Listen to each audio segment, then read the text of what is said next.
আসসালামু আলাইকুম। আজকে আমরা দেখব সুইচ কমান্ড সম্পর্কে। আমরা যদি এক ব্রাঞ্চ থেকে অন্য ব্রাঞ্চে সুইচ করতে চাই, তাহলে আমরা নরমালি যে কমান্ডটি ব্যবহার করি তা হচ্ছে গিট চেকআউট। এই কথাটা আমরা ব্যবহার করে থাকি এবং সেই কথাটা লেখার পর আমরা ব্রাঞ্চের নামটা লিখি। তো এটা হচ্ছে যে চেকআউট, এটা হচ্ছে আমাদের পুরাতন ভার্সন। এখন আমাদের নতুন ভার্সনে আমাদের এখানে সুইচ কথাটা লেখা আসছে। তো আমরা এখানে এক ব্রাঞ্চ থেকে অন্য ব্রাঞ্চে যদি আমরা যেতে চাই, তাহলে আমরা এখানে লিখব গিট সুইচ।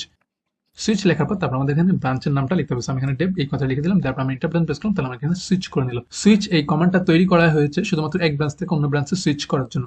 তো আমাদের এখানে চেক আউট, এটা ছিল আমাদের পুরাতন মডেল। সো আমরা চেক আউটকে অমিট করে আমরা এখন সুইচ এই কথাটা ব্যবহার করার চেষ্টা করব। এছাড়া আমরা যদি নতুন কোনো ব্রাঞ্চ তৈরি করতেও চাই, তাহলে সেক্ষেত্রে আমরা যদি সুইচ দিয়ে আমরা ব্রাঞ্চ তৈরি করতে পারি। সো আমরা এখানে যদি লিখবো গিট সুইচ এই কথাটা লেখার পর তারপর হাইপেন দিয়ে সি লেখার পর আমাদেরকে ব্রাঞ্চের নামটা লিখতে হবে। সো আমরা এখানে আমাদের ব্রাঞ্চের নাম দিয়ে দিলাম ডেভেলপ।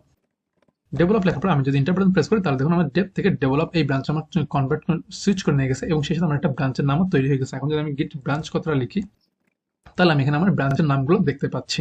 সো আমরা এখানে যদি কোনো ব্রাঞ্চ তৈরি করতে চাই এবং সেই ব্রাঞ্চকে ব্রাঞ্চ সুইচও করতে চাই, তাহলে আমরা এখানে চেক আউট আগে যে কমান্ডগুলো ইউজ করতাম সেই চেক আউটের জায়গায় আমরা এখন বর্তমানে সুইচ এই কথাটাই লিখবো।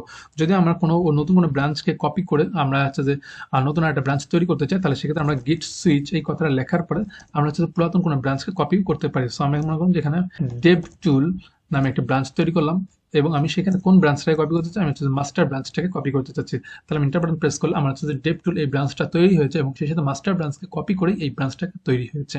তো আমরা এভাবে চাইলে চেক আউটের পরিবর্তে আমরা সুইচ এই কথাটা ইউজ করতে পারি। তো আজকে এই পর্যন্ত। Thank you for watching this video. আল্লাহ হাফিজ।